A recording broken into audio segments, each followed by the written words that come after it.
Some men reach the end of their days with nothing but dust and silence. Clint Ramsey thought he was one of them. At 69, with no family left, he bought an abandoned ranch for $1, his final refuge, where he and his stubborn donkey, Ruthie, could fade quietly into the prairie. But Ruthie uncovered something impossible beneath the barn's rotted floor, a chest filled with Spanish gold coins, artifacts and journals telling of a lost colonial treasure. Word spread fast in empty country. Soon, lawyers, treasure hunters, and armed men circled the property, each claiming rights to the fortune. What could an old cowboy with nothing to lose do with a treasure that was never his to find? Before we jump back in, tell us where you're tuning in from. And if this story touches you, make sure you're subscribed, because tomorrow I've saved something extra special for you. The ranch sat at the end of a gravel road that hadn't seen grading in 20 years. Clint Ramsey stood in the yard, squinting against the late afternoon sun that painted the Colorado prairie in shades of amber and rust. The main house sagged to one side like an old man favoring a bad hip. Shutters hung crooked. The porch steps had rotted through in spots, but the barn, weathered grey and listing slightly, still stood solid enough, its bones good even if the skin was worn thin. Ruthie, his donkey, brayed from the horse trailer hitched to his pickup. She was a small Jenny, with a coat the color of creek mud and a disposition that made mules look reasonable. Clint had bought her 6 years ago from a farmer's widow who couldn't handle her anymore. The widow had warned him, she's got opinions about everything and won't be told otherwise. That suited Clint fine. He'd never gotten along well with anything that came when called. He pulled the trailer gate open, and Ruthie trotted out, ears forward, taking in her new home with what looked like skepticism. She walked a tight circle around him, then headed straight for a patch of dried grass near the barn, ignoring him completely. "You're welcome," Clint muttered. The auction had been held on the courthouse steps in Cedar Bend, a town whose best days were somewhere back in the Eisenhower administration. The ranch, all 40 acres of it, had belonged to a man named Vernon Tisdale, dead now 3 years with no heirs and property taxes unpaid. The county just wanted it off the books. When the auctioneer called for bids, Clint was the only person present besides a real estate lawyer who looked bored and a county clerk who looked relieved. When Clint raised his hand, $1, Clint had said. The gavel came down like punctuation at the end of a long sentence he'd paid in cash. 4 quarters, laid on the clerk's desk with a kind of ceremony that made the young woman smile despite herself. She'd filled out the paperwork, signed and stamped everything, then handed him a deed that felt both weightless and impossibly heavy in his hands. Now, standing in the yard of his dollar ranch, Clint felt something he hadn't felt in years. Not quite hope, but maybe its distant cousin. A sense that he'd bought himself a little time and space to figure out what came next. Or if anything needed to come next at all. He'd spent 40 years breaking horses on other people's ranches, most recently the Double J, outside Pueblo. Good work, honest work, but his knees had started complaining 5 years back, and his shoulder, the left one he'd dislocated twice, had a limited range of motion these days. The owner, Jim Farley, had been kind about it when they talked last spring. "You've earned your rest, Clint. Don't wear yourself down to nothing for wages." They'd shaken hands, and that was that. His trailer, a small airstream he'd towed behind him for the better part of a decade, sat now in the barn's shadow. Inside was everything he owned: a narrow bed, a 2-burner stove, some clothes, a few books, and a cigar box containing the only photographs he'd kept. Most were of Maria, his wife of 32 years, who died of cancer 7 years ago in a Pueblo hospital. Her passing had been slow and certain, the kind of thing you see coming but can't stop, like watching a storm build on the horizon. The photographs showed her at different ages, young and laughing at their wedding, her dark hair catching the light, middle-aged and squinting into the sun on some forgotten camping trip, holding a string of trout. Old and tired but still smiling, sitting in their kitchen with her hands wrapped around a coffee mug. That last one was the hardest to look at. Clint kept it on top of the others, a kind of penance maybe, or maybe just because he didn't want to forget what loss looked like. They'd never had children, not for lack of trying, just one of those things that doesn't work out no matter how much you want it. After a while, they'd stopped talking about it, stopped hoping. They'd made a life anyway, a good life, he thought, traveling from ranch to ranch, working seasons, saving what they could. Maria had been a cook, one of the best, and there wasn't a ranch kitchen within 200 miles that didn't want her when they heard she was available. After she died, the world got quieter. Not peaceful, just empty. Clint kept working because he didn't know what else to do. He bought Ruthie because the silence in the evenings was unbearable, and at least a donkey made noise. Even if it was mostly complaints, he walked to the barn now, Ruthie following at a distance, still pretending independence. The big sliding door stuck when he tried to open it. The wheels rusted in their tracks. He put his shoulder into it, and the door screeched open, revealing a cavern of shadows and dust motes swirling in the slanted light. The barn was bigger than it looked from outside. 2 rows of stalls ran down either side, most with gates hanging loose or missing entirely. The hayloft above was empty, except for a few scattered bales gone to dust and mice. The floor was hard-packed dirt, swept by wind that came through gaps in the walls. It smelled of old wood and leather and time. Against the far wall stood a workbench, its surface buried under rusted tools and empty paint cans. Above it, someone had hung a collection of horseshoes, maybe for luck, though it didn't seem to have done Vernon Tisdale much good. A few saddles sat on sawhorses, their leather cracked and stiff. One looked salvageable if you knew what you were doing. Clint knew what he was doing. He walked the length of the barn, testing the floor with his weight, checking for soft spots. Near the back, Ruthie sniffed at something in the corner, probably a mouse nest, then sneezed loudly and trotted away with wounded dignity. "Careful," Clint said. "Might be something living back there. The barn had good bones." The roof was mostly sound, only a few shingles missing. The walls were thick planks, hand-cut from what he could tell, maybe 100 years old. Someone had built this place to last, back when that meant something. He spent the rest of the daylight unloading his truck. There wasn't much. The Airstream he positioned behind the barn where it had some windbreak, his toolbox, a few bales of hay for Ruthie, a cooler with enough food to last a week, and a duffel bag of clothes. He set up a camp chair in front of the Airstream and sat there as the sun went down, watching the prairie turn from gold to purple to black. Ruthie grazed nearby, occasionally lifting her head to study him with dark, intelligent eyes. She had a way of looking at him that suggested she found his life choices questionable, but was too polite to say so directly. "I know what you're thinking," Clint said. "And you're probably right." The stars came out thick and bright, undimmed by any town lights. He'd forgotten how many there were, how close they seemed out here. The Milky Way stretched overhead like a river of light. He sat there for a long time, hands folded in his lap, thinking about nothing and everything. The wind picked up after midnight, carrying the smell of sage and distance. Somewhere out on the prairie, a coyote called. Another answered. Clint listened until they stopped, then stood slowly, his joints stiff from sitting. Inside the Airstream, he lay on the narrow bed and stared at the curved ceiling. Sleep came eventually, but it was thin and restless, full of half-formed dreams about empty rooms and roads that led nowhere. Morning arrived cold and clear. Clint made coffee on the camp stove, standing outside in his jacket while Ruthie investigated the property line. She'd already established a routine, grazing in wide circles, pausing to study interesting rocks or plants, braying at him when she felt he wasn't paying proper attention. He spent that first full day exploring what he'd bought. The house was worse inside than out. Floors warped, walls stained from roof leaks, electrical wiring that looked like a fire waiting to happen. But the foundation was solid, the framing still true. It would take work, but it could be lived in again if someone cared to try.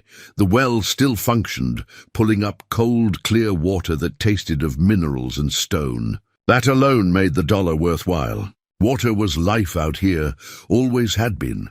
By late afternoon, he'd mapped the property in his mind, where the fence line ran, where the old corrals stood half-collapsed, where water collected after rain. It wasn't much, but it was his. That feeling, foreign and familiar at once, settled in his chest like something he'd misplaced years ago and only just found again. That evening, he stood in the barn doorway watching the sunset. Ruthie beside him chewing thoughtfully on a mouthful of hay. In the dying light, the prairie stretched away forever, empty and full at the same time. "We'll be all right here," he said, more to himself than to Ruthie. She snorted, which he took as agreement. Later, inside the Airstream, Clint pulled out the cigar box and opened it carefully. The photographs were stacked neatly, edges worn from handling.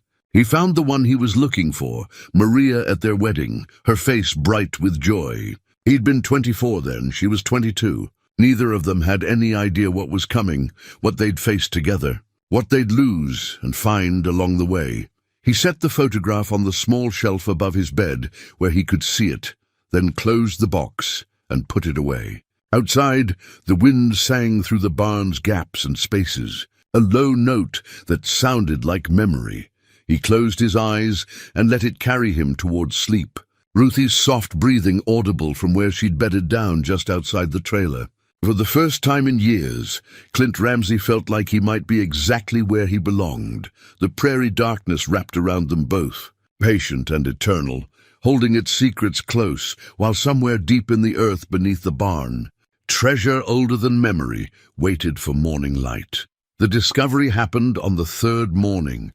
Though Clint wouldn't understand its weight until later, he'd been cleaning the barn, working from front to back with a push broom and years of patience. Dust rose in clouds that caught the light streaming through gaps in the walls. Ruthie followed him, investigating corners and sniffing at shadows, offering commentary in the form of occasional snorts and complaints. Near the back of the barn, in the space beneath the hayloft, the floor looked different. Clint had noticed it yesterday, but hadn't thought much of it. Just a section where the dirt seemed harder packed, darker. But Ruthie noticed it too, and unlike Clint, she had opinions about it. She pawed at the spot, scraping with one front hoof, then the other. Dust rose. She brayed, loud and insistent, the way she did when her water bucket was empty or when Clint was taking too long with her breakfast. "What's got into you?" Clint leaned the broom against a stall post and walked over. Ruthie pawed again, more insistent. The dirt came up in clumps, revealing something underneath that wasn't dirt at all. Wood, old wood, grey with age, and nearly the same color as the surrounding floor. But definitely wood. Clint knelt, his knees protesting. He brushed away more dirt with his hand, uncovering what looked like planks laid across something. A false floor. He'd seen them before in old barns, spaces used for storing grain or tools, keeping them dry and away from moisture that seeped up from the ground. He walked to the workbench and found a crowbar among the rusted tools. The metal was pitted but solid enough. Back at the spot, he worked the crowbar into a gap between planks and pried. The wood resisted, then gave with a crack that echoed through the barn. 3 planks came up together, revealing a cavity underneath. Darkness and the smell of earth. Clint pulled out his phone, one of the old flip kinds he'd carried for years, and used its small screen light to peer into the hole. There was something down there, something large. He removed more planks, working methodically despite the sudden hammering of his heart. Ruthie watched from a safe distance, ears forward, as if she'd done her part, and now the rest was up to him. When enough planks were removed, Clint could see it clearly. A chest. Not some flimsy box, but a massive thing. Maybe 4 feet long and 3 feet wide, bound with iron straps that had rusted to the color of dried blood. The wood was dark, some kind of hardwood that had survived however long it had been buried here. He climbed down into the cavity, his boots finding purchase on the chest itself. The space was tight. Whoever had put this here had dug the hole to fit exactly. He ran his hands over the chest's surface, feeling the grain of the wood, the texture of the iron. The weight of time. There was a lock, large and primitive, but when Clint tested it, the mechanism had rusted through. He pressed, and something inside gave with a grinding sound. The lid wasn't locked anymore, just heavy and stuck with age. He climbed out and fetched a short ladder from the barn's front. With the ladder positioned in the hole, he could get better leverage. He gripped the lid's edge and pulled. It resisted. He pulled harder, putting his back into it despite the complaints from his shoulder. The lid shifted, rose an inch, another inch. Then suddenly it gave way completely, opening with a groan, like something waking from a very long sleep. Clint steadied himself on the ladder and looked inside. Gold. That was his first thought. Immediate and stunning. Gold coins, hundreds of them, maybe thousands, catching the dim light and throwing it back, transformed. They filled the chest to halfway up its depth, a fortune in metal that hadn't seen daylight in how long? 100 years more? He reached in, his hand shaking slightly, and picked up a single coin. It was heavy, solid, the weight of real gold. One side showed a coat of arms, elaborate and formal. The other side bore a cross, and what looked like a date, 1782, Spanish. He knew enough history to recognize the style. This was a Spanish colonial coin, the kind that had circulated in the Americas when this land still belonged to other empires. But there was more. Beneath the coins lay other objects. He moved the gold aside carefully, feeling like a trespasser in a tomb. His fingers found metal that wasn't gold, silver, he thought. A crucifix, heavy and ornate, worked with intricate detail. A chain to match. Religious items, probably valuable beyond just their material worth. Further down, wrapped in oilcloth that had somehow survived, were books. Journals, from the look of them, leather-bound and thick. He pulled one out carefully. The leather crumbled slightly at his touch. Inside, the pages were covered in handwriting. The ink faded to brown. Spanish again, he thought, though he couldn't read it. The script was old-fashioned, full of flourishes and certainty, and there was more. Small statues, coins of different metals, rings set with stones that might have been precious. A dagger with an elaborate hilt. Documents that had been folded and sealed with wax that still bore the impression of some long-lost seal. Clint sat back on the ladder, the single gold coin still in his hand. His mind was moving slowly, trying to catch up with what he was seeing. This wasn't just hidden money. This was history. This was someone's life, someone's wealth, buried deliberately and left. Why? Who and how had Vernon Tisdale, who died in debt, never found this? Ruthie brayed from above, reminding him she was still there. Clint looked up at her, then down at the chest. The gold coins gleamed dully in the shadows. He turned the single coin over in his hand, feeling its weight, its age, its impossible presence here in this barn he'd bought for $1, for a long moment. He just sat there, balanced between wonder and something darker. Worry, maybe? Or the beginning of understanding that his quiet refuge had just become something else entirely. He thought about Maria. What would she have said? Probably something practical, something about getting experts involved, doing the right thing. She'd always been better at seeing the path forward when Clint got turned around, but Maria wasn't here. It was just him and Ruthie, and this chest full of impossible gold, in a barn that belonged to him now, legally and completely. He climbed out of the hole, the coin still in his hand. His legs felt weak, his mind racing through possibilities. He could cover it back up, pretend he'd never found it. He could call someone, but who? The county, a museum, a lawyer. Each option felt wrong for different reasons. Instead, he walked to the barn door and stood in the sunlight, looking out at his 40 acres of prairie. The wind moved through the grass. A hawk circled high overhead. Everything looked exactly the same as it had an hour ago, but nothing was the same at all. He opened his hand and looked at the coin again. 1782, Spain, gold. Well, he said to Ruthie, who had followed him to the door, I guess we've got ourselves a situation. She looked at him with her dark eyes, then turned and walked back toward her grazing spot, leaving him alone with his discovery and all the questions it carried. Clint stood there until the sun was high overhead, turning the coin over and over in his weathered hands, trying to decide what to do with a treasure that had been waiting in the darkness for longer than he'd been alive. Finally, he put the coin in his pocket, walked back to the hole, and began replacing the planks. He'd need time to think, time to figure out what was right. But for now, the secret would stay buried just a little longer, held close, like everything else he'd learned to carry alone. That night, Clint couldn't sleep. He lay in the airstream, with the gold coin on the shelf next to Maria's photograph, the two objects keeping each other company in the darkness. Every time he closed his eyes, he saw the chest. The gold, the journals, all of it waiting beneath planks he'd carefully replaced, hidden again, but no longer secret. At 3 in the morning, he gave up on sleep and made coffee. He sat outside despite the cold, wrapped in a blanket, watching stars wheel overhead. Ruthie was a darker shadow against the dark, her breathing steady and unconcerned. She'd found the treasure and moved on. For her, it was just another day. For Clint, it was the end of something, and the beginning of something else he couldn't name yet. By dawn, he'd made a decision. He needed to understand what he'd found before he told anyone. That meant looking at the journals, getting them translated somehow. It meant doing his homework, as Maria used to say. She'd always been the careful one, the one who thought things through. He owed her that much, to not rush, to not make foolish choices. After breakfast, he removed the planks again and climbed down with a flashlight.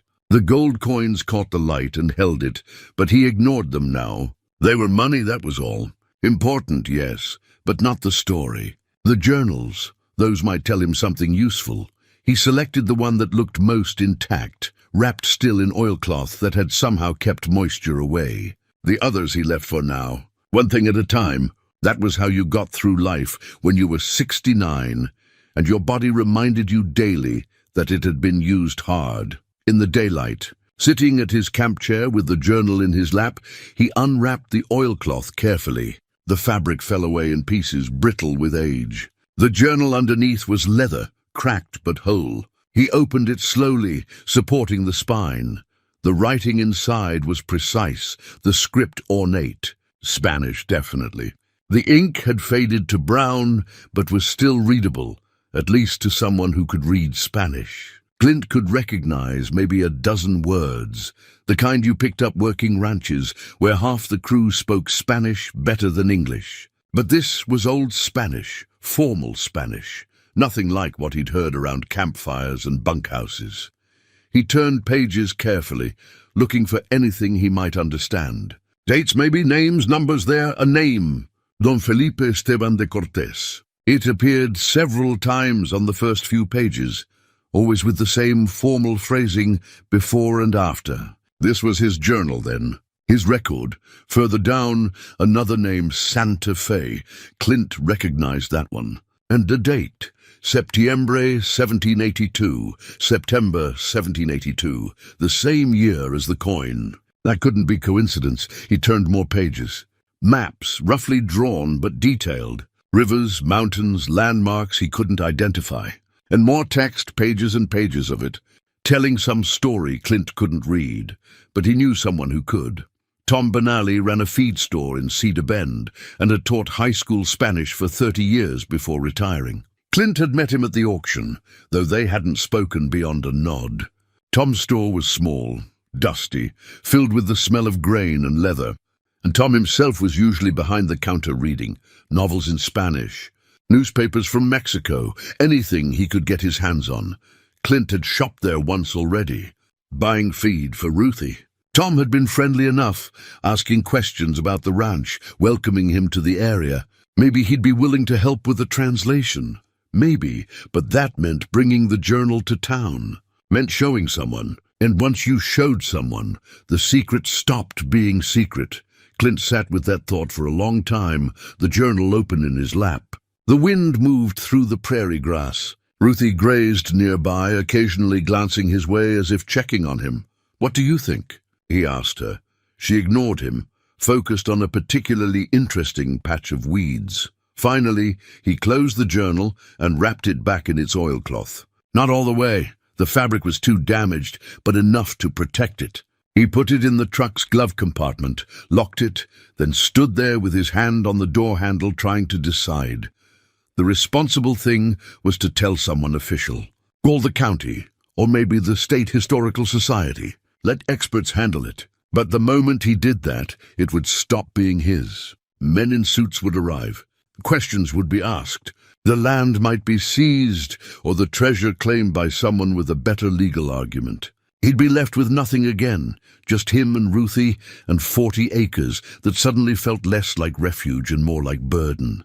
But keeping it secret felt wrong too. This was history, real history, someone's life story buried in the earth. It deserved better than an old cowboy hiding it under barn planks. He spent the day doing ranch work, trying to stay busy.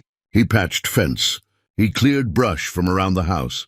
He organized his tools, but his mind kept circling back to the chest, to the journal, to the question of what came next. That evening he drove to town. Cedar Bend was 20 miles away, a straight shot down a county highway that cut through empty grassland. The town appeared suddenly, a cluster of buildings huddled against the prairie wind. Main Street was 6 blocks long. Half the storefronts were empty, windows dusty and dark. But the feed store's lights were still on. Tom Benelli's truck still parked out front. Clint pulled in, turned off the engine, and sat there. Through the store window, he could see Tom at the counter reading. An old man, probably 70, with white hair and skin the color of copper. He looked patient, the way people do when they've made peace with time. The journal was in the glove compartment. Clint could take it in, ask for help, see what Tom made of it. Or he could start the truck and drive home, keep the secret a little longer. He thought about Maria again. She'd tell him to ask for help. She'd always believed people were fundamentally good, that asking wasn't weakness, but wisdom. But what if Tom asked questions Clint couldn't answer? What if word spread? He sat there until Tom looked up and saw him through the window. Their eyes met. Tom raised a hand in greeting. Clint had to decide. He grabbed the journal and climbed out of the truck. The bell above the store door chimed when he entered. The smell of grain and leather wrapped around him, familiar and comforting. Tom set down his book and smiled. "Evening, Clint. What brings you by?" Clint held the wrapped journal against his chest. His heart was hammering. "I need some help," he said. "With a translation, if you've got time." Tom's eyes went to the journal, then back to Clint's face. Something passed between them, an understanding maybe, or just recognition that this wasn't a simple favor. "I've got time," Tom said. "Come on back." And just like that, the secret became shared, the burden divided, and whatever came next would no longer be Clint's alone to carry. Tom's back office was a small room lined with filing cabinets and shelves holding agricultural manuals, feed catalogs, and books in English and Spanish. A desk sat in one corner, papers scattered across its surface in what looked like chaos, but probably had an order only Tom understood. He cleared a space and gestured for Clint to sit. "Coffee?" Tom asked. "I'm fine." Tom poured himself a cup from a pot that looked like it had been sitting there since morning, then settled into his chair with a small grunt. "So, a translation." Clint unwrapped the journal and laid it on the desk between them. Tom leaned forward, his eyes widening slightly as he took in the age of the leather, the careful script visible on the exposed pages. "May I?" he asked. Clint nodded. Tom picked up the journal with both hands, the way you'd hold something precious and fragile. He opened it carefully, supporting the spine, and began to read. His lips moved slightly as he worked through the Old Spanish, his finger tracing along lines of text. After several minutes, he looked up. "Where did you get this?" "Found it." "On my property, your ranch." Tom's expression suggested he was reassessing everything he thought he knew about Clint Ramsey. "This is Clint. This is a genuine historical document. Late 18th century, I'd guess. Colonial era. The language, the style, this is the real thing. Can you read it?" "Some of it. The Spanish is formal, archaic. I'd need time to work through it properly. But from what I'm seeing here," he turned pages, scanning. "This is a personal journal kept by someone named Don Felipe Esteban de Cortez. A Spanish official, maybe military. He's documenting a journey, supplies, distances traveled. Wait. He stopped on a page, his finger pressing against text. This mentions Santa Fe, and something about protection, safeguarding, something valuable. Clint felt his chest tighten. What kind of valuable? It would take time to translate fully, but the word here, Tom pointed. Tesoro, that's treasure. He's writing about protecting a treasure. They sat in silence for a moment, the old journal open between them. Outside, a truck drove past, its engine noise fading into the evening. "There's more," Clint said. "Not just the journal." He'd brought the silver crucifix wrapped in a cloth. Now he unwrapped it and set it on the desk beside the journal. The silver caught the overhead light, dulled with age but still beautiful. The cross was maybe 8 inches tall, worked with intricate patterns. Vines and flowers, religious symbols Clint didn't recognize. A Christ figure hung from it, the details so fine you could see the expression of suffering on the tiny face. Tom stared at it. Then he reached out slowly and picked it up, turning it over in his hands. On the back was an inscription, words in Latin. "My God," Tom said quietly. "Clint, what exactly did you find?" So Clint told him. Not everything. He didn't mention the gold coins, not yet, but enough. The chest buried beneath the barn floor. The journals, plural. The artifacts. The sense that this was something significant. Something that had been hidden deliberately and never recovered. Tom listened without interrupting. When Clint finished, the old man set the crucifix down gently and leaned back in his chair. "You know what you have to do," Tom said. "Tell someone. More than that. This isn't just valuable, it's culturally significant. Historically significant. It belongs in a museum, or with the descendants of whoever buried it, or..." He stopped, thinking. The Spanish colonial period here was complicated. Settlements, missions, conflicts with indigenous peoples. If this is what I think it is, it could change our understanding of the region's history, or it could just be someone's life savings buried and forgotten. Perhaps. But that crucifix alone, Tom picked it up again. This is high-quality work. Church property, possibly, or belonging to someone of considerable wealth and standing. Combined with the journal, Clint, this is bigger than one man finding buried treasure. I know. Clint's voice was quiet. That's why I'm here. I don't know what to do with it. Don't know who to trust, Tom nodded slowly. That's wise.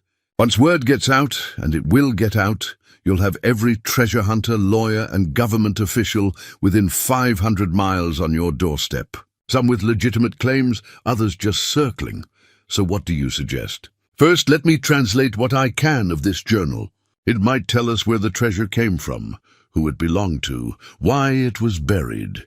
That information could guide what happens next. Second, he paused, choosing words carefully.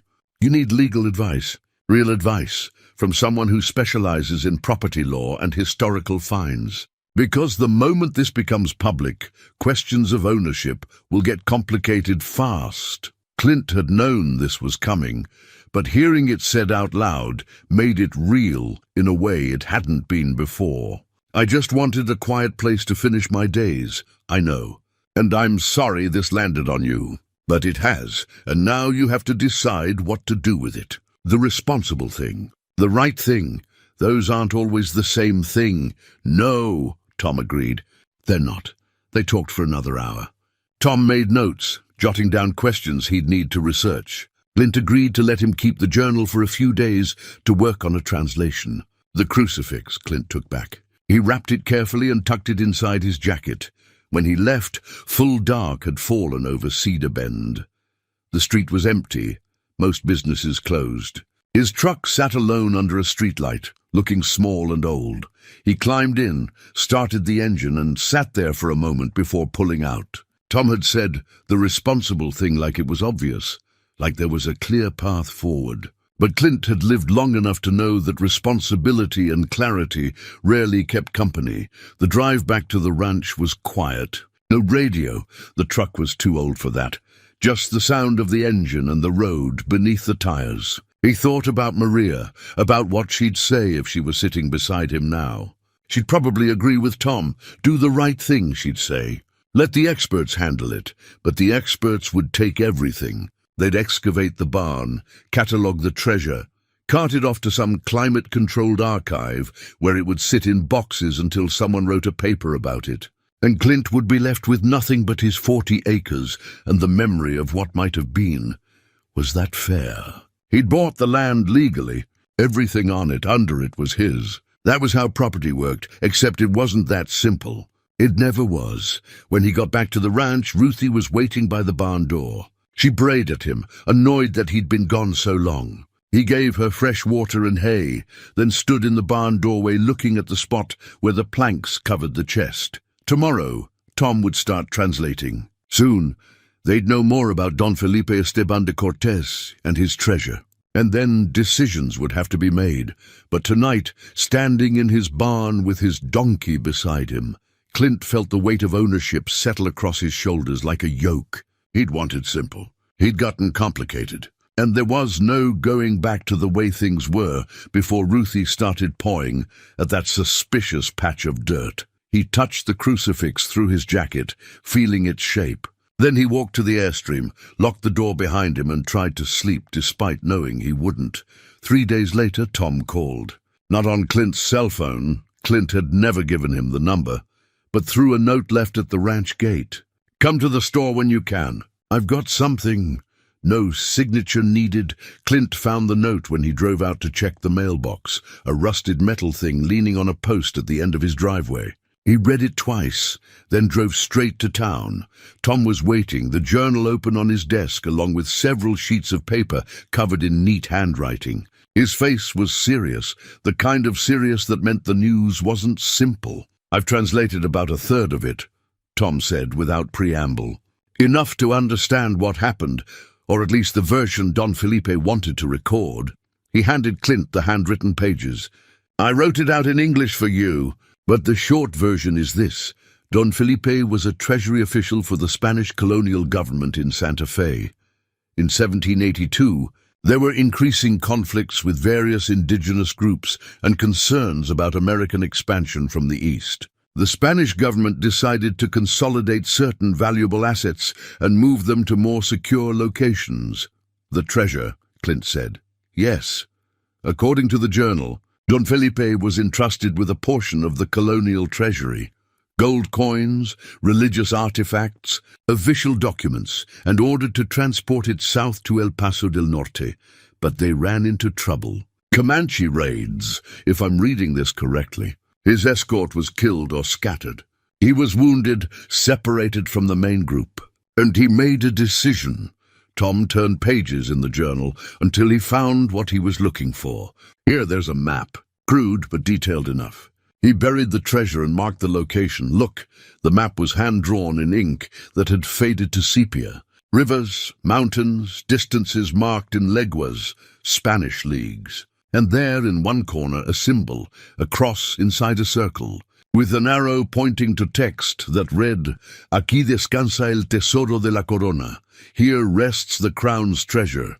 He never retrieved it. Clint said, "The last entry in this journal is dated October 1782. He writes that his wound is infected, that he's running out of time. He asks God to forgive him for failing his duty and hopes that someone trustworthy will someday find this record and return the treasure to its rightful owners." Then the entries stop. Tom closed the journal carefully. "He died here, Clint, on this land. And the treasure has been sitting beneath that barn for 243 years. The number felt impossible. Clint tried to imagine that much time. Generations born and dying, the country changing hands, wars fought, boundaries redrawn. And through it all, Don Felipe's treasure waiting in the darkness. What happens now? Clint asked. That's the question.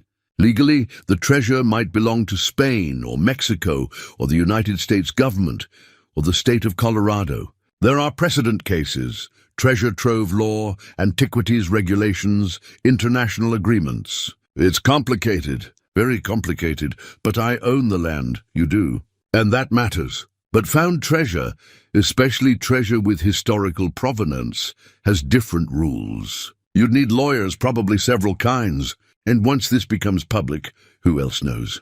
Clint's voice was sharp. Did you tell anyone? Tom met his eyes steadily. No one. I told my wife I was working on a translation project, nothing more. But Clint, this can't stay secret forever. That crucifix alone, if I could identify it, so could others. And eventually, you'll need to make a choice.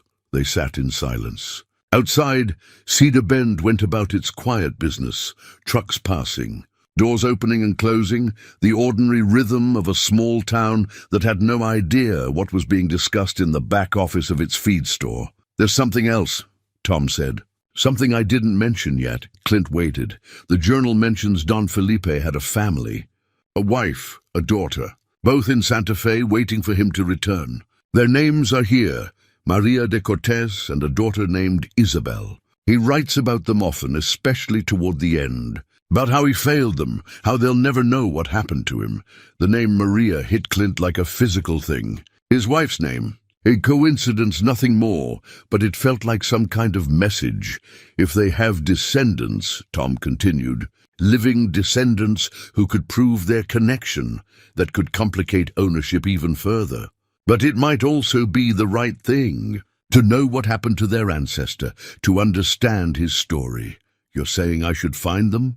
I'm saying it's an option. Before lawyers and governments get involved, before this becomes a circus, there might be a way to handle this quietly, honorably, in a way that respects Don Felipe's memory and his family's loss. Clint took the map, studying it, the cross in the circle, the careful notations, a man dying, trying to leave a record, hoping someone would understand and do right by his failure. How would I even start? He asked, looking for descendants of someone who died in 1782. Church records, genealogical databases. There are people who do this kind of research professionally. I know someone at the university in Boulder, an anthropology professor who specializes in Spanish colonial history. She might be willing to help discreetly, and if she asks why I'm looking, Tom considered.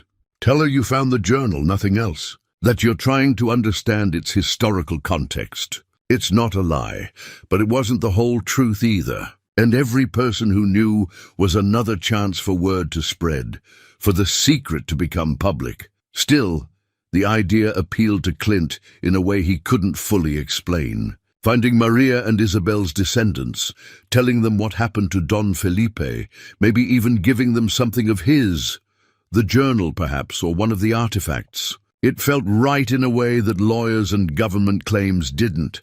Let me think about it, he said finally. Don't think too long. Every day this stays hidden is another day you're carrying this alone. And that's a heavy burden for one man. Tom was right.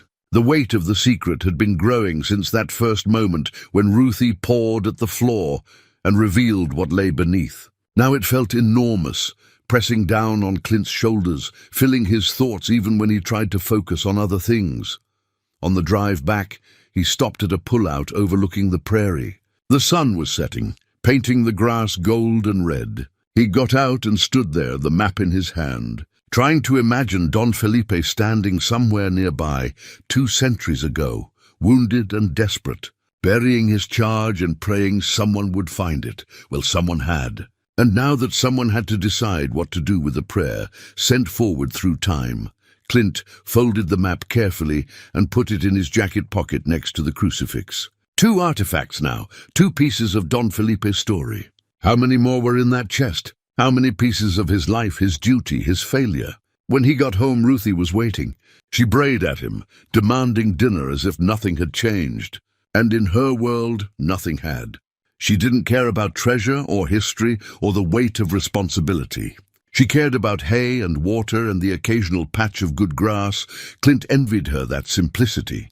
He fed her, then sat outside the airstream as night fell, thinking about Maria, his Maria, and what she would tell him to do. The answer came easily, because it always did when he thought of her. She'd tell him to do what helped others, even if it cost him. That was who she'd been. Maybe that was his answer. Maybe Don Felipe's treasure wasn't meant for him at all.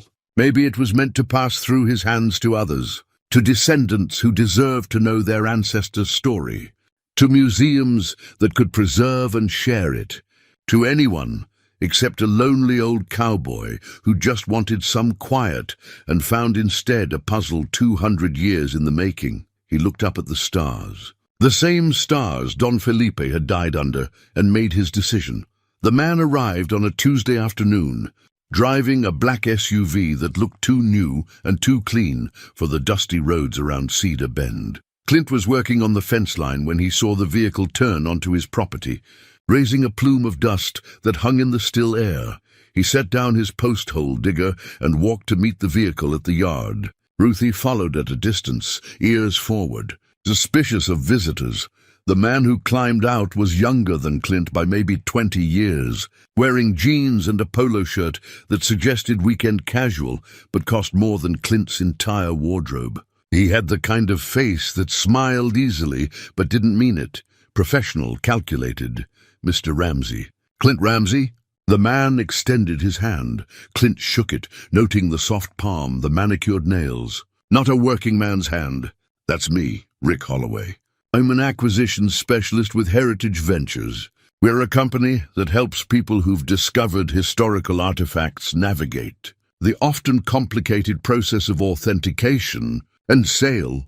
He pulled a business card from his wallet and offered it. Clint took the card, read it, then looked up. I haven't discovered any historical artifacts. No? Holloway's smile never wavered. That's interesting, because I heard differently. Word around town is you brought something into Tom Benelli's feed store. Something old. Spanish, maybe. The way he said it, casual, friendly, set off alarm bells in Clint's head. This wasn't a chance visit. Someone had talked, or someone had noticed. Don't know what you heard, but it's just gossip. Small town, people make up stories. Of course. But if there were something, hypothetically, I want you to know that Heritage Ventures has extensive experience in these matters. We work with museums, private collectors, even government agencies. We can ensure that anything of historical value is properly documented and that you, as the property owner, receive fair compensation. I'm not interested. You might change your mind. These things can get complicated fast. Legal questions, ownership disputes, tax implications. Having professional representation can make all the difference between a fortune and a legal nightmare. Clint handed the card back. I didn't ask for your help. Holloway didn't take the card. Keep it in case you change your mind. And Mr. Ramsey, I should mention that Heritage Ventures isn't the only company that knows how to follow leads. If there's something on this property worth finding, others will come. Some won't be as polite about it as I am. The threat was delivered with that same professional smile, but it was a threat nonetheless. Clint felt his jaw tighten. You're on my property without permission. I'd appreciate if you'd leave. Absolutely. Just think about what I said. Holloway climbed back into his SUV, turned around in the yard, and drove away, leaving Clint standing there with the business card in his hand and a cold feeling in his gut. Tom had said word would spread. Clint just hadn't expected it to happen this fast. That evening, he went back down into the hole beneath the barn. He'd avoided it since showing Tom the journal and crucifix, as if staying away might somehow keep the secret contained. But Holloway's visit had changed that. If people were already circling, he needed to know exactly what he was dealing with. The gold coins filled the chest's upper layer, thousands of them by his estimate. Enough wealth to change a life, to change many lives. But it was what lay beneath the coins that caught his attention now, the personal items, the things Don Felipe had carried with him on his last journey. Clint moved coins aside carefully, feeling through the layers. His fingers found something small, oval-shaped. He pulled it out into the light, a locket. Gold, tarnished with age but still beautiful. It was maybe 2 inches long, worked with delicate scrollwork. There was a clasp, tiny and intricate. He opened it with his thumbnail, the mechanism stiff but functional. Inside were 2 miniature portraits painted on ivory. On the left, a woman, dark hair, elegant features, serious expression. On the right, a young girl, maybe 10 years old, with the same features but softer, a slight smile on her painted face, Maria and Isabel. It had to be. Don Felipe's wife and daughter, carried with him on his doomed journey, kept close to his heart. Clint stared at the portraits for a long time. They were so small, so delicate, yet they'd survived 200 years buried in darkness. The paint had faded some, but the faces were still clear, still human, still loved.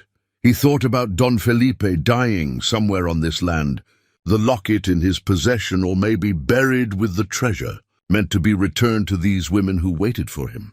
Had they ever learned what happened? Or had they lived and died, wondering, never knowing? The weight of those questions settled over him. This wasn't just treasure. These were lives, love stories, families torn apart by duty and circumstance and bad luck. Every item in this chest represented something personal, something meant for someone else, and now Rick Holloway wanted to help turn it into money. Others would come, he'd said. Some less polite.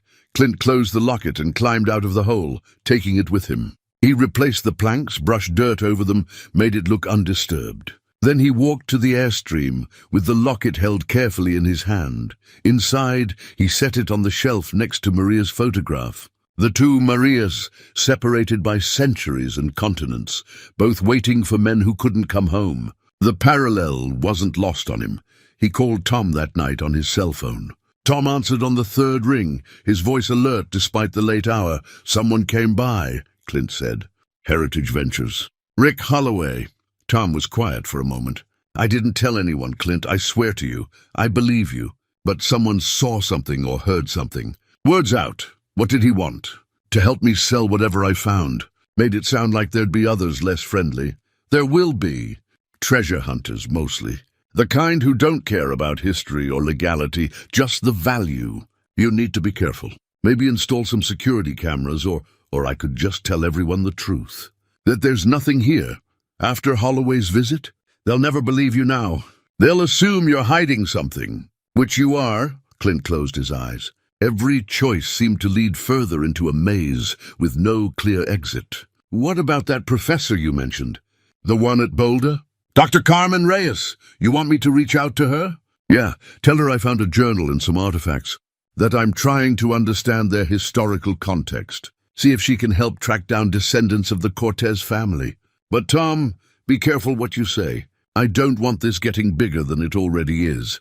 "I understand. I'll contact her tomorrow." After they hung up, Clint sat in the darkness of the airstream, the locket in his palm. He opened it again, looking at the two faces illuminated by the small reading light above his bed. A wife, a daughter, waiting for someone who never came home. He knew what that was like. He'd been on both sides of it, the one waiting and the one trying to get home. Maria had died over 7 years, but he still felt her absence like a physical weight some days. What would Don Felipe want him to do with this? With all of it? The journal made it clear. He'd wanted the treasure returned to its rightful owners. But who were the rightful owners after 2 centuries? Spain didn't control this territory anymore. The colonial government was long dissolved. The crown he'd served no longer had any claim. But Maria and Isabel, or their descendants, they had a claim. The claim of blood and loss and love interrupted. Outside, Ruthie brayed, probably complaining about something the way she did. Clint smiled despite himself. At least she was straightforward about her wants and needs. No complicated legacies, no ethical dilemmas, just hay and water and the occasional complaint. He closed the locket and set it beside his wife's photograph. Then he lay down, fully dressed, and tried to sleep while outside in the darkness. His 40 acres held their secrets a little less securely than they had the day before. Dr. Carmen Reyes arrived on a Thursday morning, driving a dusty sedan that looked like it had seen better days and didn't care. She was younger than Clint expected, maybe mid-40s, with dark hair pulled back in a practical bun and eyes that missed nothing. She wore jeans and a canvas jacket over a university sweatshirt, the kind of outfit that said she was more comfortable in the field than in a lecture hall. Tom had come with her, riding passenger, making introductions when Clint met them in the yard. Ruthie watched from a distance, ears swiveling, taking in the newcomers with her usual skepticism. "Mr. Ramsey, this is Dr. Reyes. Carmen, this is Clint." They shook hands. Her grip was firm, her palm calloused. "Working hands like his. Tom tells me you found something interesting," she said. Her voice carried a slight accent, Mexican maybe, but her English was perfect. "A journal, some artifacts. Spanish colonial era. That's right. Come on, I'll show you." He led them to the airstream, where he'd laid out the journal, the crucifix, and the locket on the small table. He'd left the map there too, Tom's translation beside it. Everything except the gold coins, which stayed hidden beneath the barn floor. He still wasn't ready to reveal that part. Carmen approached the table slowly, as if the items might spook and vanish. She pulled a pair of cotton gloves from her jacket pocket and put them on before touching anything. First, she picked up the journal, opening it carefully, reading the Spanish text with an ease that spoke of native fluency. "Dios mío," she whispered. "This is... Tom, you were right. This is Don Felipe de Cortez's hand. I'd recognize his script anywhere." Clint and Tom exchanged glances. "You know his handwriting?" Clint asked. Carmen set the journal down gently and looked at him. Her eyes were bright, intense. "Mr. Ramsey, Clint, I need to tell you something. Something I should have told Tom when he first contacted me, but I wanted to see the artifacts first, to be sure." She took a breath. "Don Felipe Esteban de Cortez was my 6 times great-grandfather." The words hung in the air like smoke. Clint felt his understanding of the situation shift, pieces rearranging themselves into a different picture entirely. "I'm a direct descendant of Isabel de Cortez," Carmen continued. "His daughter. The family kept records, passed down stories, though much was lost over the generations. But we always knew that Don Felipe disappeared in 1782 while transporting colonial treasury assets. We knew he died somewhere in this region, and we knew he was carrying something valuable that was never recovered." She picked up the locket, opened it, and her breath caught. "That's her. That's Isabel. She did the math quickly. My great-great-great-great-great-great-grandmother. And that's Maria, her mother. My God, I've seen paintings based on these miniatures, but to see the originals..." Tom was staring at her. "Carmen, why didn't you tell me this?" "Because I've spent my entire academic career trying to separate my personal interest in Don Felipe's story from my professional work. I've been accused of bias, of letting family history cloud my research. So I kept it private, published under my married name, never mentioned the connection unless absolutely necessary." She looked at Clint. "But this changes everything. If what I think you found is what I think it is, then my family has been searching for it for 243 years. Clint sat down slowly. Of all the scenarios he'd imagined, this hadn't been one. "The treasure," he said. "You know about it. I know he was carrying Crown assets. I know he buried them to protect them. What I don't know is exactly what was buried or where. The family stories say he left clues, a map maybe, but nothing was ever found. Until now." She touched the map on the table, tracing the lines with one gloved finger. "This is it. This is what we've been looking for. The physical proof of what happened to him. There's more," Clint said. "A lot more." He told her about the chest, about the gold coins filling it, about the other artifacts he'd seen but not yet catalogued. He told her about Rick Holloway and his warning that others would come. He told her everything, because suddenly it felt like he was supposed to. Like this woman sitting in his cramped airstream was the person the treasure had been waiting for all along. When he finished, Carmen was quiet for a long moment. Then she reached into her jacket and pulled out a small velvet pouch. She opened it and removed something that caught the light. A ring, gold, set with a dark red stone. She held it out so Clint could see. "This has been passed down through Isabel's line for 7 generations. It was her father's signet ring, or at least we always believed it was. The family crest is engraved on it. See," she tilted the ring. "In the gold was carved a design, a crowned lion above a castle, the symbols of Spanish nobility. If the chest contains Don Felipe's personal effects," Carmen said, "there should be a matching ring. Spanish officials of his rank typically wore 2, one for formal occasions, one for daily wear. The formal one would have been buried with him or with his official effects." Clint's heart was beating faster. "You want to look? I want to see where my ancestor died, where he chose to hide what he'd been entrusted with. Yes, I want to look." They walked to the barn, all 3 of them. Ruthie followed at a distance, curious but cautious. Inside, Clint moved aside the planks, revealing the cavity in the chest below. Carmen knelt at the edge, looking down, and Clint saw tears on her cheeks. "He was here," she said softly. "He stood in this exact spot, dying, alone, and tried to do his duty one last time." "Come on," Clint said gently. "I'll help you down." They descended with the ladder, Clint going first to steady it, then helping Carmen down. Tom stayed above, shining a flashlight into the space. The chest sat as it had since Clint first found it, full of gold and history and questions. Carmen approached it the way you'd approach an altar. She knelt beside it, her hands hovering over the coins, not quite touching. "May I?" "It's why we're here." She began moving coins aside, searching through layers. Her hands were steady, methodical. She was an archaeologist at heart, trained to document and preserve, not to grab and take. Clint respected that. It took 10 minutes. Then her hands stopped, closed around something, and pulled it free, a ring. Gold, set with a dark red stone, carved with the crowned lion and castle.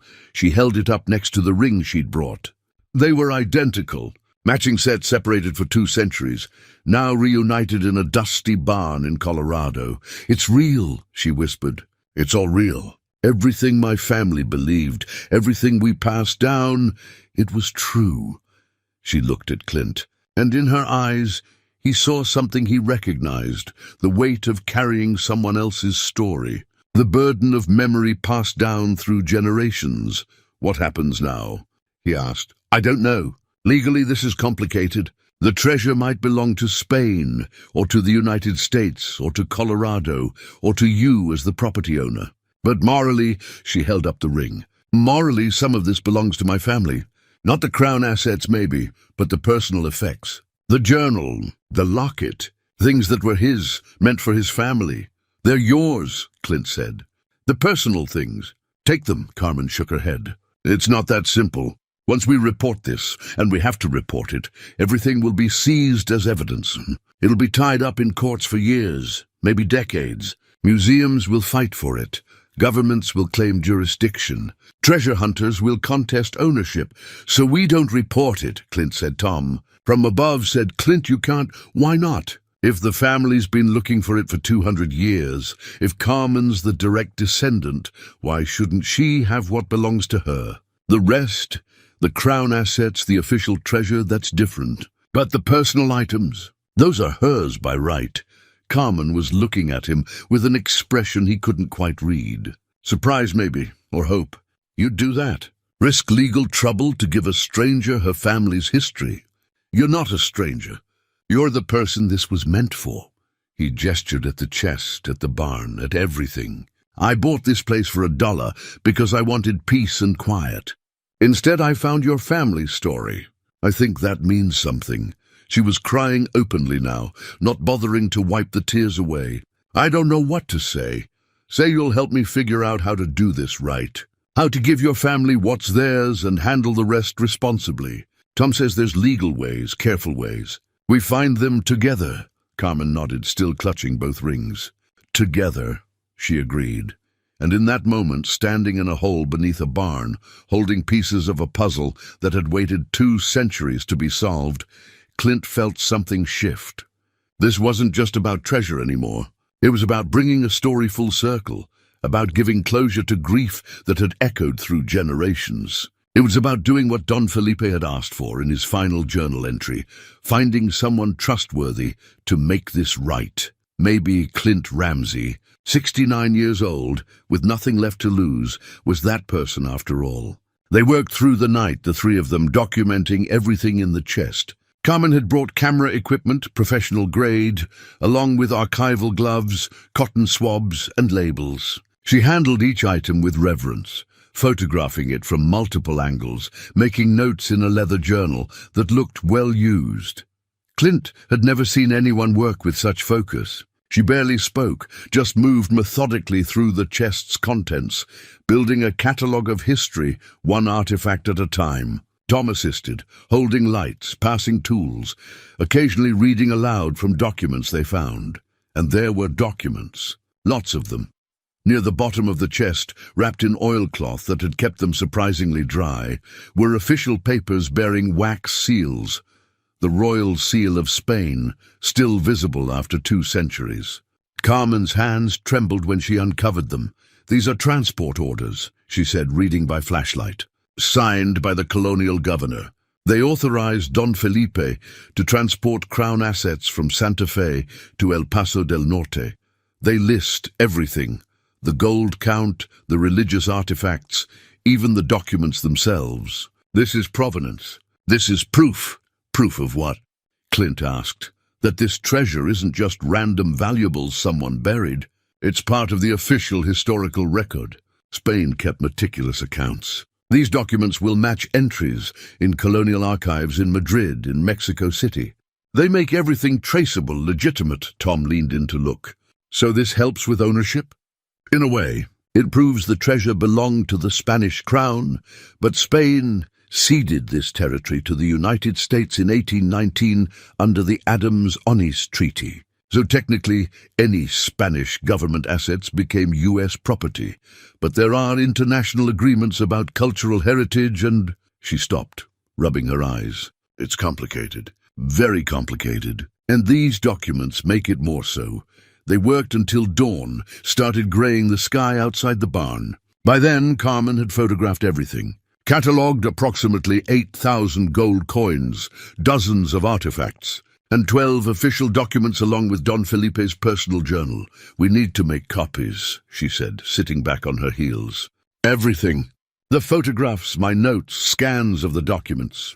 Multiple copies stored in different locations. Because once we go public with this, what if we don't go public? Clint interrupted. Carmen and Tom both looked at him. Hear me out, Clint continued. Carmen, you said your family has a claim to the personal items. Fine, take them, keep them. You've earned that. The official treasure, the crown assets, we report those. We follow proper channels, contact the state, let the lawyers sort it out. But we do it on our terms, with documentation, with a clear record of everything. We control the narrative. The state will want to excavate, Tom said. Archaeologists, officials, they'll tear up your property. Let them. I don't care about the land. But I want Carmen's family to get what's theirs, and I want Don Felipe's story told properly. Not sensationalized, not turned into some treasure hunt reality show. With respect, Carmen was quiet for a long moment. There's another problem. Rick Holloway. He knows something's here, and if he's watching, which I assume he is, he'll see that I've been here. He'll put things together. We might not have much time before this gets out of hand. As if summoned by his name, they heard vehicles approaching. Multiple engines moving fast. Clint climbed the ladder and looked out the barn door. 2 trucks and an SUV were coming up his driveway, raising dust. We've got company, he said. They emerged from the barn as the vehicles pulled into the yard. Rick Holloway got out of the SUV, accompanied by 2 men who looked like they'd be more comfortable breaking bones than shaking hands. From the trucks came 4 more people, 3 men and a woman, all wearing utility clothes and carrying metal detectors. Ruthie, sensing trouble, trotted behind Clint and stayed close. Mr. Ramsey, Holloway called out, that professional smile in place. Good to see you again. And Tom, Dr. Reyes, what a surprise to find you all here so early. Must be something interesting going on. You're trespassing, Clint said. All of you, leave. Now that's not very neighborly. We're just here to help. You see, I did some research after our last conversation. Turns out Vernon Tisdale, the previous owner of this property, had some gambling debts before he died. Those debts were never paid, and the people he owed money to, well, they have a legitimate claim to any assets found on this land. That's not how it works, Tom said. The debts died with him. The county seized the property and sold it free and clear. That's one interpretation. My clients have another, and they're willing to go to court over it. Holloway gestured to the people with metal detectors. In the meantime, we'd like permission to conduct a survey of the property, just to see if there's anything worth disputing. Permission denied. Get out! One of Holloway's enforcers stepped forward. He was big, thick through the shoulders, with a face that had seen a few fights. Maybe we don't need permission. Maybe we just take a look around anyway. Carmen moved to stand beside Clint. I'm Dr. Carmen Reyes, University of Colorado. This site has potential archaeological significance. Any disturbance without proper permits is a federal crime under the Archaeological Resources Protection Act. I've already filed preliminary paperwork, claiming this as a protected site. Holloway's smile faltered. You filed when? Yesterday.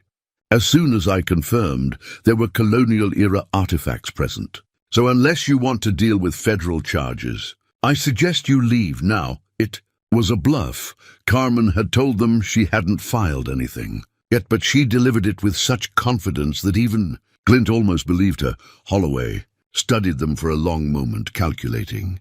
Then he shrugged. Fine, we'll leave. But Mr. Ramsey, you should know, word's out. By tomorrow, you'll have every treasure hunter in 3 states converging on this property. And some of them won't be as polite as me. You might want to reconsider my offer. Professional protection, legal representation, proper security. Think about it. He climbed back into his SUV. The others loaded into their vehicles, some reluctantly, and the caravan drove away. But Clint noticed that one truck stopped at the end of his driveway, parking on the public road, watching. They're not going away, Tom said. No, Carmen agreed.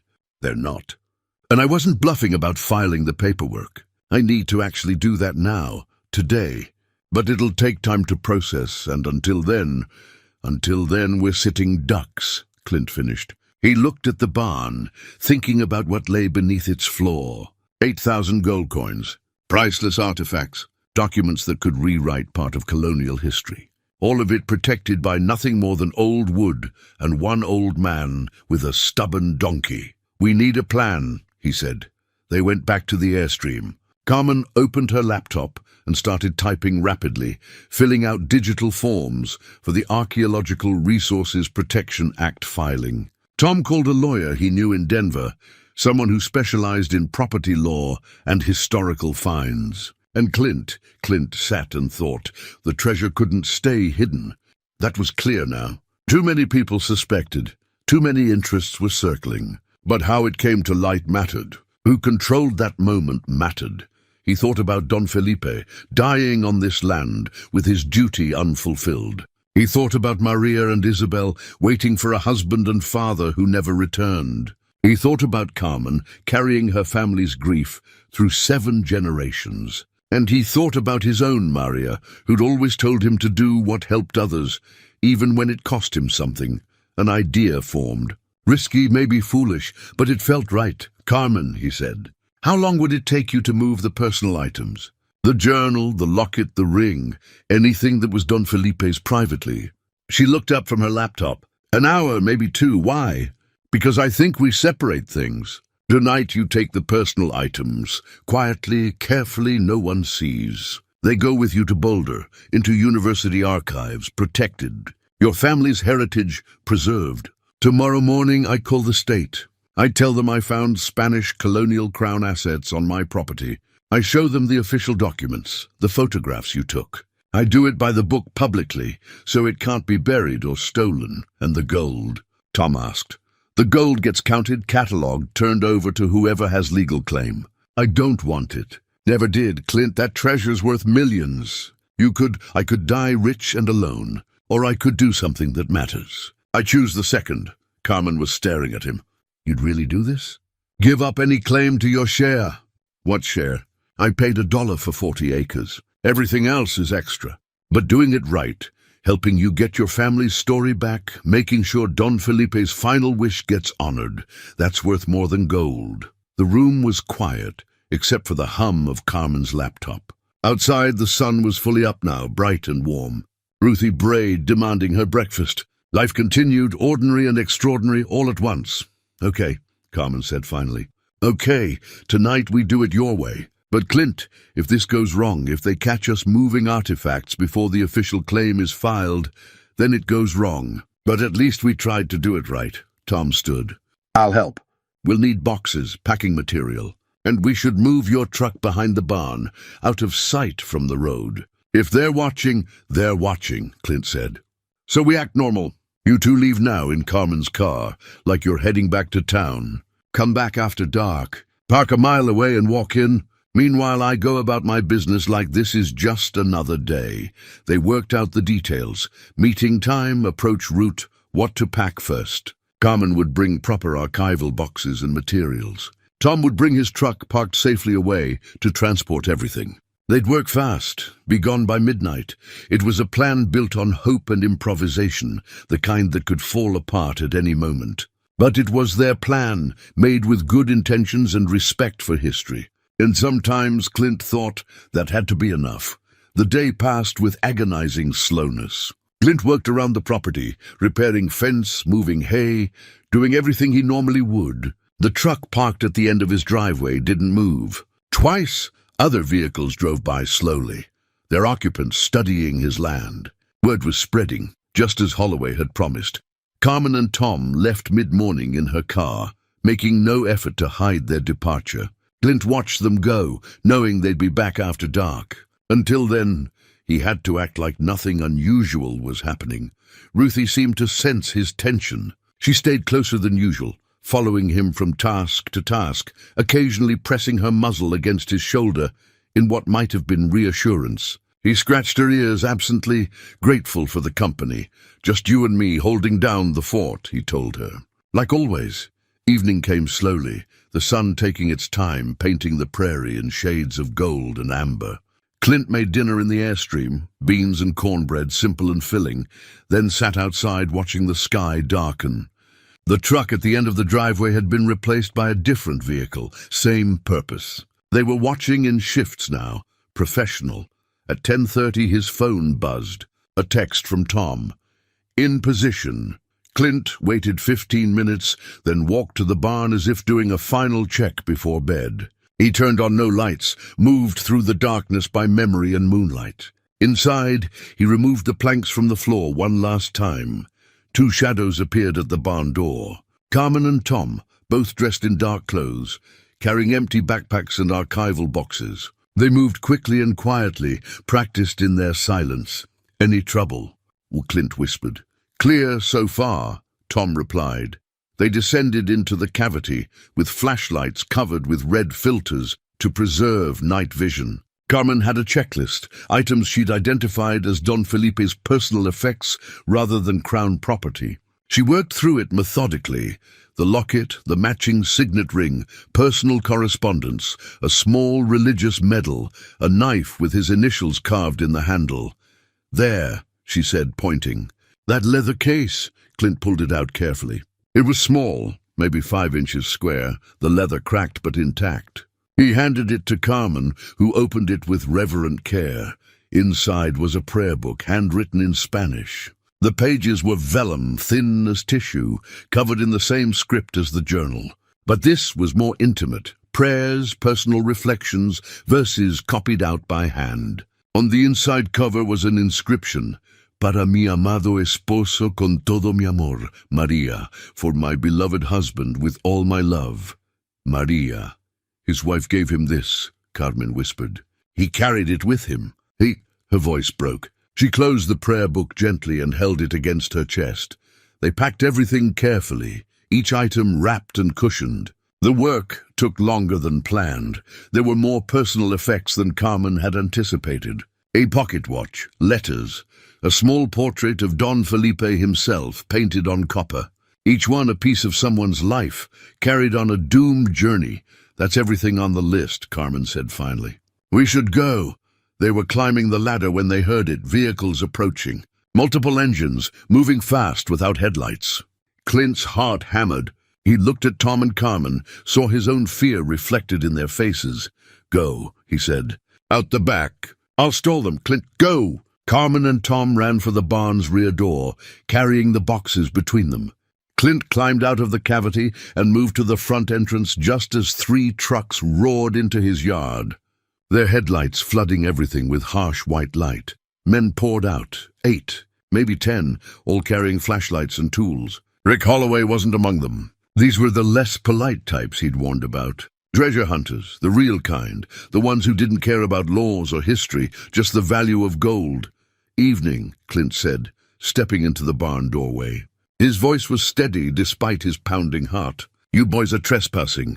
The nearest man, 40-ish, beard, cold eyes, laughed. "Old man, step aside. We know it's here. We're taking what's ours." "Nothing here is yours." "Then you won't mind if we look." They pushed past him into the barn. Clint let them, had no choice. He counted seconds in his head, giving Carmen and Tom time to disappear into the darkness. 30 seconds, 45, a minute. The men found the exposed cavity immediately. One shone a light down and whooped. "There, I told you!" They scrambled down, 4 of them crowding into the space. Clint heard their excited voices, the scrape of metal on metal as they poured through the chest. Let them find the gold. Let them think that was everything. Just let Carmen get away with what really mattered. But then another man standing at the barn's rear called out, "Hey! Someone's running out back. They've got boxes." Everything exploded into chaos. 3 men broke away from the barn, running toward where Carmen and Tom had disappeared into the darkness. Clint moved without thinking, grabbing a shovel from the barn wall and stepping into their path. "That's far enough," he said. The lead man barely slowed. He was bigger than Clint, younger, and had momentum. The collision should have ended with Clint on the ground. But 69 years of ranch work had left Clint with a low center of gravity and the kind of stubborn strength that doesn't quit when you need it. He braced, twisted, and used the man's momentum against him. The man went down hard. The other 2 stopped, reassessing. One pulled out a knife. The blade caught the moonlight. Then Ruthie entered the situation. She came from nowhere, a small, furious donkey with her ears pinned back and her teeth bared. She charged the man with the knife, braying loud enough to wake the dead. The man stumbled backward, more startled than afraid, but it was enough. Ruthie followed up by kicking with both hind legs, missing him, but sending a clear message about her intentions. What the... Sirens cut through the night. Distant but approaching fast. Red and blue lights appeared on the county road. Multiple vehicles converging on the property. The men froze. The one Clint had dropped scrambled to his feet. "Cops, let's go!" They ran for their trucks, the ones who'd been in the barn, climbing out and following. Engines roared to life. The trucks tore out of the yard, fishtailing on the gravel, desperate to leave before law enforcement arrived. Clint stood there, breathing hard, the shovel still in his hands. Ruthie trotted over and pressed her nose against his leg, snorting. "Good girl," he managed. "Very good girl." The sheriff's vehicles, 3 of them, pulled into the yard. Deputies emerged with hands on their weapons, taking in the scene. Then Sheriff Kate Morrison herself stepped out, a woman in her 50s, with gray hair and eyes that had seen everything small-town crime could offer. "Clint Ramsey," she called. "That's me. We got a call from Dr. Carmen Reyes about 30 minutes ago. Said you might need assistance with trespassers attempting to loot a historical site." She looked at the barn, at Clint, at Ruthie. "Looks like she was right. They ran off. 3 trucks heading south. My deputies will catch them. Now you want to tell me what's really going on here?" Carmen and Tom emerged from the darkness, still carrying their boxes. Carmen was slightly out of breath but composed. "Sheriff Morrison? I'm Dr. Reyes. Thank you for responding so quickly. Doctor, you want to explain why I'm chasing treasure hunters at 11 at night?" So they told her. Not everything, but enough. About the chest. About Don Felipe, about the documents proving this was an official Spanish colonial site. Carmen opened one of the boxes and carefully removed the royal documents, showing the sheriff the wax seals, the official stamps. Morrison studied them with a flashlight, her expression unreadable. "These are real, authenticated through photographic analysis and historical records," Carmen said. "This site contains significant archaeological and historical materials. I filed preliminary protection paperwork this afternoon. It's a federal matter now. Convenient timing. Sheriff, I called you because I knew there would be trouble. These people have been circling Mr. Ramsey's property for days. We needed law enforcement present when we secured the personal artifacts for transport to university archives. The Crown assets remain on site for official processing. It was a careful dance of truth and omission. Morrison clearly knew there was more to the story. But the documents in her hand were real, and Carmen's credentials were legitimate. "All right," Morrison said finally. "Here's how this goes. I post deputies on this property tonight. Tomorrow morning, we contact the State Archaeological Board and get proper procedures started. Dr. Reyes, those boxes get inventoried before they leave my jurisdiction. Mr. Ramsey, you don't touch anything else in that barn. Are we clear?" "Crystal," Clint said. "And somebody needs to tell me how a 69-year-old man and a donkey held off 10 treasure hunters. Didn't hold them off. Just slowed them down until you arrived." Morrison almost smiled. "That's one hell of a donkey." The rest of the night was spent giving statements, documenting the scene, waiting for more deputies to arrive. Carmen inventoried the box's contents with Morrison watching, recording everything on official forms. The personal artifacts would go to university archives, held in trust pending final determination of ownership. It wasn't perfect, but it was legal. By dawn, deputies were posted at the property entrance and in the barn. The cavity was sealed with official tape. Carmen and Tom prepared to leave. The boxes loaded into Morrison's own vehicle for transport to Boulder under official escort. Clint walked Carmen to the sheriff's car. She looked exhausted but relieved. "Thank you," she said, "for everything, for understanding what this meant. You gave Don Felipe's story an ending," Clint replied. "That's worth something." She hugged him suddenly, briefly, then climbed into the car. Morrison started the engine, and Clint watched them drive away, carrying 2 centuries of grief toward whatever peace could be found. The sun was coming up. Ruthie stood beside him, chewing thoughtfully on a mouthful of hay she'd stolen from somewhere. The prairie stretched away in all directions, golden in the early light. "Well," Clint said to her, "that was a night." She snorted her agreement, and together they walked back to wait for whatever came next.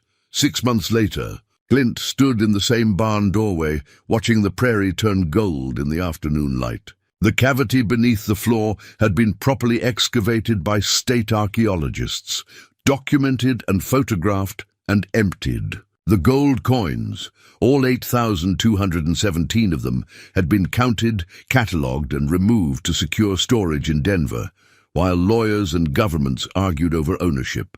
The official documents had been authenticated by experts in Spain and Mexico. Don Felipe Esteban de Cortez's final journey was now part of the historical record. The barn felt different now, empty of secrets. Just a barn again, weathered and old but honest about what it held. Ruthie wandered over from her grazing spot and nudged him with her nose. She'd become something of a minor celebrity after news outlets picked up the story.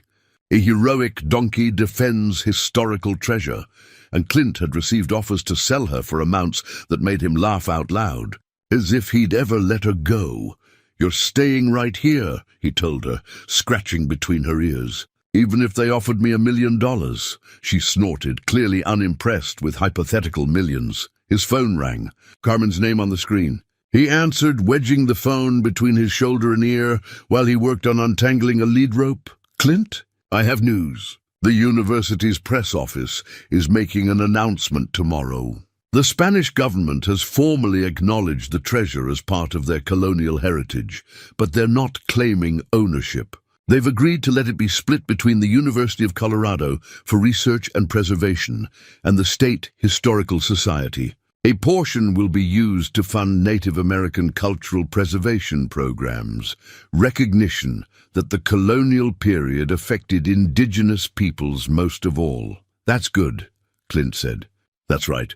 And there's more. The courts ruled that as the property owner who discovered and reported the find, you're entitled to 10% of the treasure's appraised value. That's approximately $2 million, Clint." He stopped working on the rope. $2 million. He tried to imagine what that meant, what it would change. Then he thought about what he'd told Carmen that night in the barn. He'd choose doing something that mattered over dying rich and alone. "What about Don Felipe's personal effects?" he asked. "The things your family should have." The judge agreed, their family heritage. "The university holds them in trust. But my family, Isabel's descendants, we're the official custodians. We can visit them, study them, share them. It's more than we ever hoped for." "Good. That's what matters." There was a pause. Then Carmen said, "Clint, what are you going to do with $2 million? "Don't know yet. Don't need to decide today." But he'd been thinking about it. Thinking about Maria, about legacies, about what you left behind when you were done.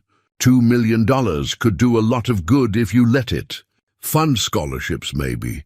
Support historical preservation. Help people who needed it. "Listen," Carmen said. "I'm coming through Cedar Bend next week. University business. Can I stop by?" Doors always open. When she arrived the following Tuesday, she brought a package wrapped in brown paper. They sat outside the airstream in camp chairs while Ruthie grazed nearby, and the prairie wind sang its eternal song. "This is for you," Carmen said, handing him the package. "From my family. All of us." Inside was a book. Leather-bound, beautiful, the pages thick and creamy. On the cover, embossed in gold, "The Journey of Don Felipe Esteban de Cortez, a Family History." Clint opened it carefully. The first pages showed photographs of the artifacts, the locket, the rings, the prayer book. Then came genealogical charts showing Isabel's line down through 7 generations to Carmen. Then came the translation of Don Felipe's journal, complete and annotated, maps, historical context, letters from family members across the centuries, all seeking news of the man who'd disappeared. And in the back, a new section, The Discovery. It told the story of how Clint found the treasure, how he chose to do the right thing, how he helped a family find closure after 200 years. "We wanted you to have this," Carmen said. "You're part of the story now. Part of our family's story." Clint turned pages, seeing his own name in print, reading about how he'd bought a ranch for $1 and found something worth more than money. His eyes stung a little. He blinked it away. "Thank you," he managed. They talked for a long time that afternoon. About the continuing legal proceedings, about the museum exhibit being planned, about Carmen's work documenting other Spanish colonial sites. But mostly they talked about simpler things, ranching, family, life, as the sun started its descent, painting everything in warm light. Carmen stood to leave. "You did a good thing, Clint. Don Felipe would be grateful. Just tried to do what was right. Seemed like what Maria would have wanted, your wife." "Yeah, she always knew the right path better than I did." After Carmen left, Clint sat with the book in his lap, watching the day fade. He thought about Don Felipe dying on this land, trying to fulfill his duty to the end. He thought about Maria and Isabel waiting in Santa Fe for someone who never came home. He thought about Carmen carrying that grief through generations, until finally there was an answer. And he thought about his own Maria, who told him that helping others was worth more than gold, who'd believed people were fundamentally good if you gave them a chance. She'd been right. He'd found treasure, yes, but the real find was simpler, the chance to do something meaningful, to bring a story full circle, to prove that even at 69, with nothing left to prove, you could still matter. The prairie darkened. Stars emerged thick and bright. Ruthie came to stand beside him, her warmth a comfort in the cooling evening. "We did all right," Clint said to her. "To Maria's memory, to the ghosts of this land, we did all right." And in the vast quiet of the Colorado prairie, with 40 acres of land bought for $1 and a fortune in gold, returned to history, Clint Ramsey finally felt he'd found what he'd been looking for all along. Not peace, exactly, but purpose. Not an ending, but the kind of beginning that comes disguised as something else. He stood, stretched his stiff joints, and walked to the airstream with Ruthie following. Tomorrow would bring its own concerns. But tonight he had enough. More than enough. He had done what mattered. And that, in the end, was the greatest treasure of all.